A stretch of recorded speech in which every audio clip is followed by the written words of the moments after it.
guys, welcome to the video. So this is a quick one today to show you how to get slow motion in editing software. This slow motion was recorded on my Canon 550D and it was recorded at 50 frames a second.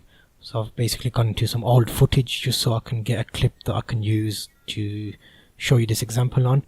And you need to find the right moment for the slow motion to take effect, because you can't use it anywhere. It needs to be like a key moment where it stands out in like quite an active turn, maybe in a fashion show or something.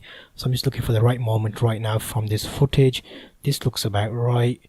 I'll drag this into the software and I'll show you how I'm achieving this slow motion look, and you'll get the actual result at the end of this little clip to see how it turned out.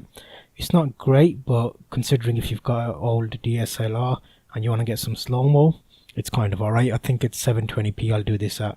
So right now I've brought the content in and I'm just finding the points for the in and out. So I've basically got the clip in there and I'm finding the point where I want the slow motion to start from, and I'm making a cut just like that.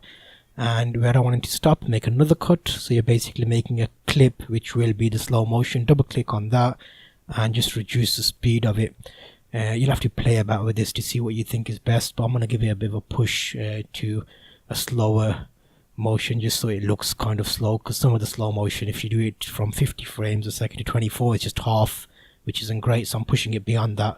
So it may not look excellent, but you'll see what the look is at the end of this clip now. So that's that. I'll need to mute all the music on this show because copyright on YouTube will flag up. So let me get another song in here that is safe to use.